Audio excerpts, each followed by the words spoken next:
Welcome to episode 5, Bushcraft Dave. Today I've ventured further afield. You may have seen in the last video that I said I was going to head out into the Peak District. Well, here I am, Dovedale. It's a beautiful day as well. The plan is the first of my Peak District walks. I'm using, that's going to be all backwards, but I'm using the Collins Rambler's guide to the Peak District. There is a new version, I haven't got it.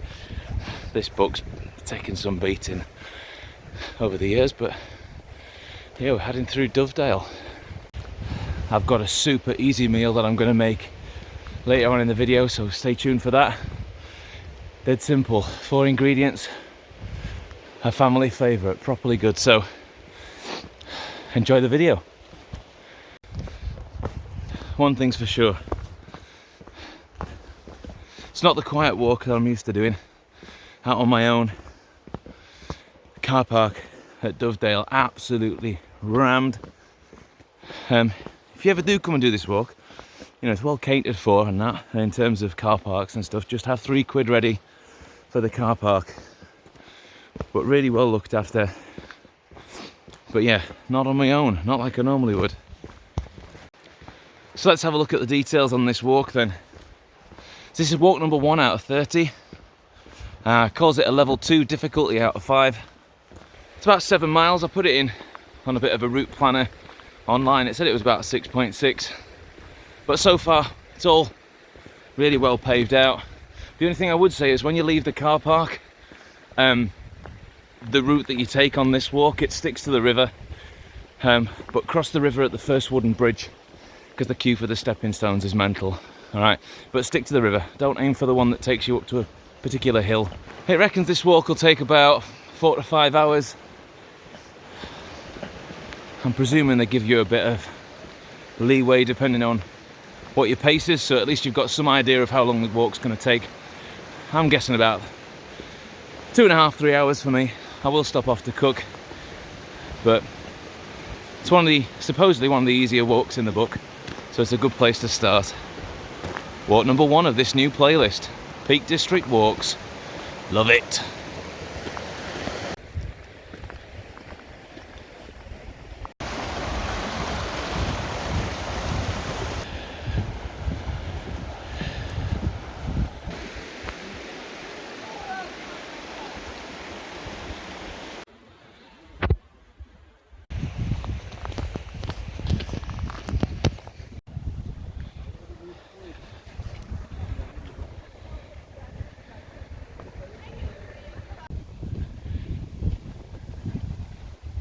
Fantastic being out in this. I've been desperate to get out into this sort of countryside. I mean, you just got hills to the side of me, forests and the River Dove. It's absolutely amazing. I have to confess to getting quite a bit emotional when I was driving up, just seeing the views again as you approach the Peak District. It absolutely hit home how much I've missed it. So yeah, this is the first of many, but I'm very, very pleased to be out in it. Sunny day. The walking's been easy so far. You know that that's going to be a bad idea, having said that. Can anyone explain why there's a random horror-looking mannequin just looking out onto the river? You see some strange things on your walks.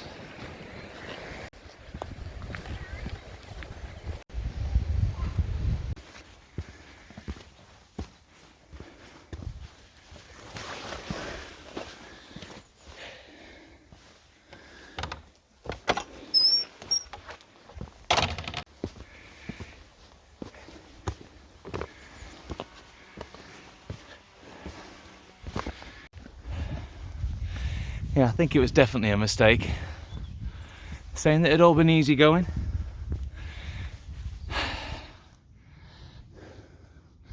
Pretty much climbing a hill and it's still going up. But who cares, it's beautiful. I'm out.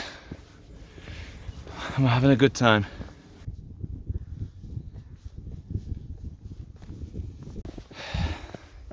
Hard work that.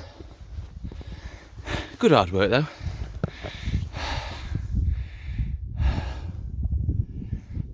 It's a long way down, but not a bad view once I get to the top. Absolutely nobody in sight whatsoever. Absolutely amazing.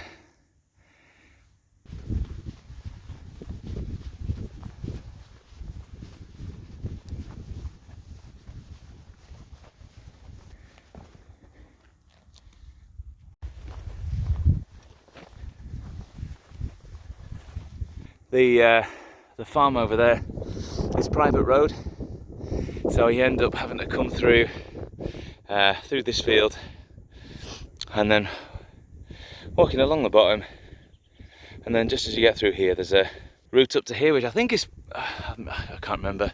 I mean, it was literally 20 seconds ago I passed the thing, but I think it's called Allen's Bank.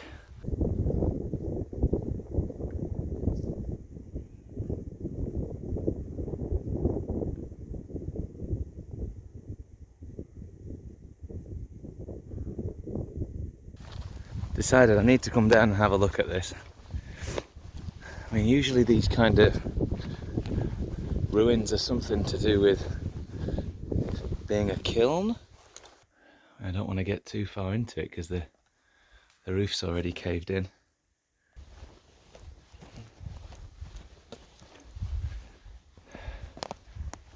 No, best guess some sort of kiln or something to do with the quarrying and stuff that would have gone on around here. It's cool though. So I came through that gate. That's where that building is. So that was the way over Allen's Bank. And now, come past here, there's all sorts of stuff going on, but there's a path up to the right that we follow. Hello. And you. One hell of a panorama up here. Fields full of lambs.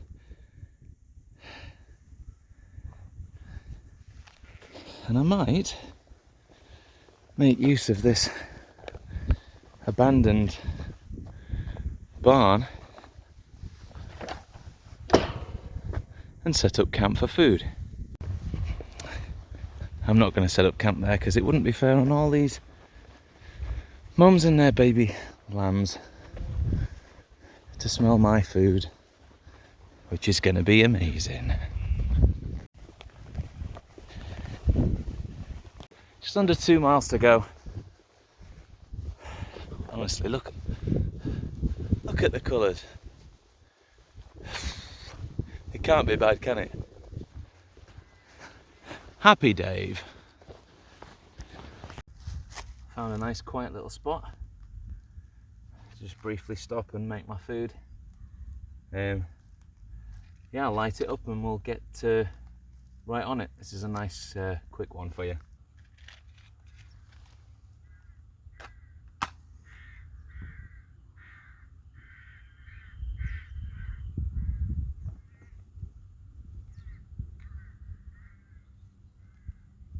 Yeah, the flame burns clear to begin with, so you don't always know you've got it lit, so a little just popping your hand briefly over the top lets me know it's lit. Okay, so the first thing I'm going to do is fry off some bacon. So I'm going to be making a pasta carbonara. The recipe that I've got it from, it's a Jamie Oliver recipe that I just use again and again and again, and he calls it a British carbonara because rather than being made using Parmesan cheese, it's made using grated cheddar cheese. But ultimately, I don't think it matters what type of cheese you've got in it. The principle's the same to make your carbonara. So I've got some bacon. It's just one of those packs of bacon lardons that you can get. If you can get pancetta, that would be even better. Okay, the bacon's coming together really nicely now. Starting to take on a bit more of a golden colour. Now, I don't want to risk cooking these too long. I've not got loads of fuel with me today, and the main thing that I need to do and get cooked is the pasta. So I'll just pop that to one side, and I don't mind if that cools. Okay, so what I've got here now, I'm going to use my pan and boil some water. Whilst the water's boiling, or going to come to the boil anyway, I'll do the next bit. I'm out on Good Friday, just before Easter Sunday, and fortunately the Easter Bunny has been out already, and I managed to find, whilst I was out on this walk, I managed to find an egg. Unbelievable. Now this egg is going to be crucial to what we need to do with this dish. Ultimately, there's a really important part of this process where I need to drain that pasta, and really, as soon as I've drained it and the pasta's still hot, you don't put it on the heat or anything, you don't put it back on the flame, but while the pasta's still hot and still steaming, you chuck in the egg, which I'm going to mix up with the cheddar cheese, whack the bacon in there as well, so you're getting all your hot stuff in at once. Mix it all up, and the heat that's left over from the pasta will be enough to cook the egg. It's absolutely fine. I've got with me just a little pot that I've got some cheddar cheese in, and by bringing it in this box, I can crack the egg straight into that box and it'll act a bit like a bowl for me. And with the egg, I've got the 50 grams of cheddar cheese. I've just whisked it up using a fork, which I will give a clean in a second. And this egg and this cheese mix will go in with the hot pasta, and this dish is absolutely fantastic. So yeah, looks like the pasta water is about to come to boil as well. So I'll just put the egg mix to one side with my bacon, and then as soon as the pasta's cooked, we'll mix it all through, and that'll be it. So it looks like that's probably the right amount of pasta for two people, and shows that these pans are about the right size for two people. This Trangia set, this Trangia 27, it's supposed to be 1 to 2 people. Absolutely no problem feeding me. And if I was to need to split this dish across 2 people, which you can do easily, I think it's about 500 calories per portion or something like that. So, you know, it's a decent sized meal. Yeah, this stove can do it. So absolutely chuffed to bits that that's a good size. I was worried that it wouldn't be big enough for my pasta and mixing everything together, so I was going to bring, I've got a zebra billy can that we sometimes cook on when we go camping, so I might end up using that at some point if I'm going to do a slightly bigger stew or something like that, something that needs a bit more stirring. Okay, so I think the pasta is about done. So the idea I've had at the minute to try and drain it is using the other Trangia pan. So I'll use the handle to pick this one up, but then what I'll do is I'll place the other one inside and then put pressure down on that and pour out. And because these pans are pretty much the same size, the pasta shouldn't come out, but all the water should. Now it doesn't matter if like, say for example, there's a little bit of water left in there. That doesn't matter, okay? Actually, if anything, it's just going to add a little bit more liquid to the sauce when the cheese and the egg goes in there. So don't worry too much if it's not completely drained, but then the next step has got to be really quick following afterwards. So I'm going to get everything set up, ready to show you the next important step.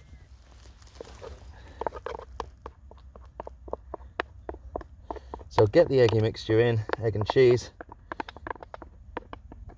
and give it a thorough stir, because what will happen is, as I said before, the hot pasta will heat the egg.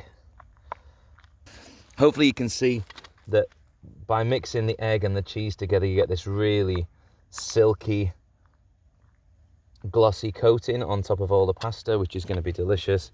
Last thing, scraping all of the bacon bits. All of that goes in. Give it one final mix. And that, my friends, is that. Really simple dish. Whether you're trying this out in the wild or whether you're trying this at home, honestly, this is an absolute keeper. This is a dish we come back to again and again. I've done something very similar, not with bacon. I used some smoked mackerel fillets that I just broke up and stirred in there. Absolutely delicious as well. I am already ready for this. This is going to be super delicious. And I've only lost a couple of pieces overboard, so I'll take that as a little bit of a win. All right, let's see how this tastes. I'd say that this is the taste test, but I already know what this tastes like. I've eaten it a million times. It's brilliant. All right, definitely one to try.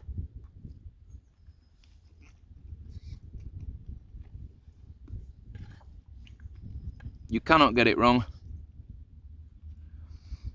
Unless you undercook the pasta, which I thought I was nearly going to do. I'd only just managed to have enough fuel to get me to the end of it.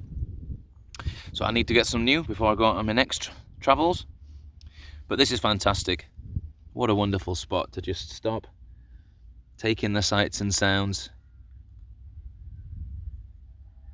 which is ultimately nothing, which is pretty amazing. But to eat this meal out in the wilds in the Peak District, within not much distance now of Dovedale. So happy Easter, everybody. And I'm going to get this eaten and then finish my journey.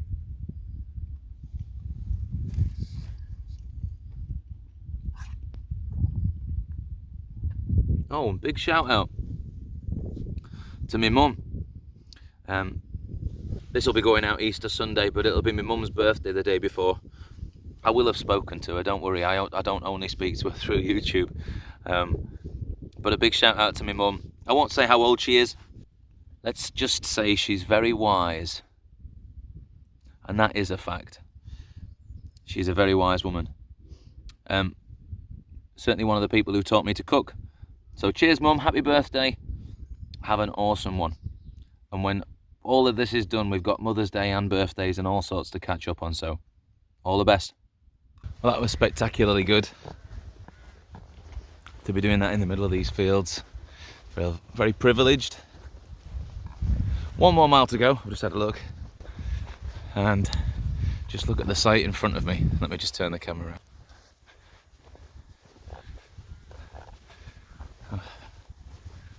It just seems to be going off into the distance. Well, time to say bye for another of my big walks. Thank you if you've watched all the way to the end. From the Collins Rambler's Guide to the Peak District, this is walk 1. And hopefully you will tune in for the next one. And if it's not a Peak District walk, it might be a local walk. Hopefully I'll be cooking up something delicious for you to enjoy, maybe try yourself. But as always, it's been an absolute pleasure. Thank you to anybody who's clicking like, subscribe. If you've enjoyed it, tell your mates about it. If you've not clicked on the subscribe button, subscribe, because there's more to come. I've got loads more ideas of things that I want to cook. I know some of you are really enjoying the cooking. Some of you are just enjoying seeing me out and about. But yeah, if you like it, like, subscribe, you know the drill. And I will see you in the next one. Uh-oh. Uh-oh. This is a bad sight, isn't it? Well, seeing as my bag is now empty, I'll take it with me. Guys, when you're out and about, enjoying the countryside, please leave no trace. It's so important that we take care of our environment.